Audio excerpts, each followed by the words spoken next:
تاریخ کے مطالعے سے پتہ چلتا ہے کہ اردن، شام اور اسرائیل کے درمیان ایک علاقہ تھا جو انتہائی زرخیز اور متمدن تھا۔ اسی علاقے میں صدوم کے نام سے ایک مشہور شہر آباد تھا جس کی بستیاں نہایت سرسبز و شاداب تھیں اور وہاں طرح طرح کے اناج اور قسم قسم کے پھل اور میوے بکثرت پیدا ہوتے تھے۔ شہر کی خوشحالی کی وجہ سے اکثر لوگ مہمان بن کر ان آبادیوں میں آ جایا کرتے اور شہر کے لوگوں کو ان کی مہمان نوازی کا بار اٹھانا پڑتا۔ شہر کے لوگ مہمانوں کی حد درجہ آمد سے بہت ہی کبیدہ خاطر اور تنگ ہو چکے تھے۔ ان کی مہمان نوازی سے اکتاہٹ اور بیزاری کو دیکھتے ہوئے شیطان لعین کو موقع مل گیا اور اس نے ایک ایسا گھناؤنا کھیل کھیلا کہ جس کی مثال ماضی میں نہیں ملتی تھی۔ ابلیس لعین ایک بوڑھے کی صورت میں نمودار ہوا اور ان لوگوں سے کہا کہ اگر تم لوگ مہمانوں کی آمد سے نجات چاہتے ہو تو اس کی یہ تدبیر ہے کہ جب بھی کوئی مہمان تمہاری بستی میں آئے تو تم لوگ زبردستی اس کے ساتھ بدفعلی کرو۔ اس طرح یہ فعل بد ان لوگوں نے شیطان سے سیکھا،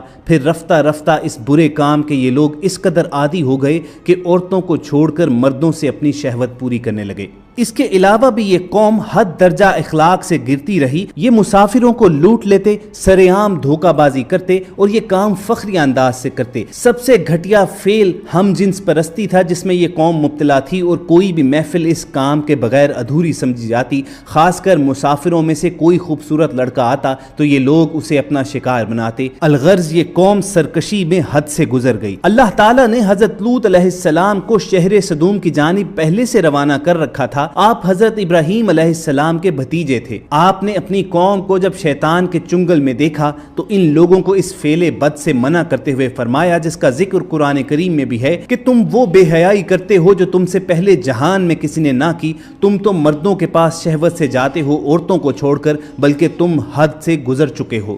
حضرت لوط علیہ السلام کی یہ اصلاحی باتیں سن کر ان کی قوم نے انتہائی بے باکی اور بے حیائی کے ساتھ جو کچھ کہا وہ بھی قرآن کریم کی سورہ الاعراف میں مذکور ہے کہ اس کی قوم کا کچھ جواب نہ تھا مگر یہی کہنا کہ ان کو اپنی بستی سے نکال دو، یہ لوگ تو پاکیزگی چاہتے ہیں۔ لیکن حضرت لوط علیہ السلام نے دل جمی کے ساتھ تبلیغ جاری رکھی اور آپ کی محنت کی وجہ سے کافی لوگ ایمان لے آئے، لیکن اکثریت ابھی بھی منکرین میں سے تھی اور اس برائی میں حضرت لوط علیہ السلام کی اپنی بیوی بھی مبتلا تھی۔ جب اس قوم کی سرکشی اور بدفعلی قابل ہدایت نہ رہی تو اللہ تعالیٰ نے عذاب بھیجنے کا فیصلہ کیا۔ چنانچہ حضرت جبرائیل علیہ السلام فرشتوں کو ہمراہ لے کر آسمان سے اترے اور حضرت ابراہیم علیہ السلام سے ملنے کے بعد رخصت ہو کر حضرت لوط علیہ السلام کے پاس پہنچے۔ یہ سب فرشتے بے حد حسین اور خوبصورت لڑکوں کی شکل میں تھے۔ ان مہمانوں کے حسن و جمال کو دیکھ کر اور اپنی قوم کی بدکاری کا خیال کر کے حضرت لوط علیہ السلام بے حد فکر مند ہو گئے۔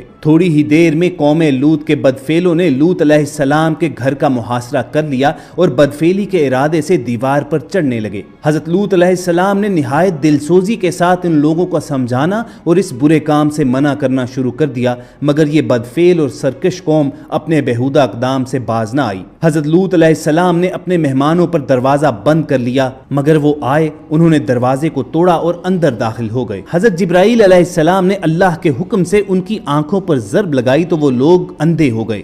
انہوں نے کہا کہ اے لوط تو ہمارے پاس جادوگر لے کر آیا ہے۔ چنانچہ انہوں نے آپ کو بڑی دھمکیاں دیں اور آپ علیہ السلام دل ہی دل میں فکر مند ہوئے کہ جب یہ فرشتے چلے جائیں گے تو میری امت مجھے اذیتیں دے گی۔ فرشتے اب تک یہ منظر خاموشی سے دیکھ رہے تھے۔ جب ان اوباشوں کی گستاخی اور حضرت لوط علیہ السلام کی پریشانی اور بے بسی کی انتہا ہو گئی تو جبرائیل علیہ السلام گویا ہوئے کہ آپ ڈریے نہیں۔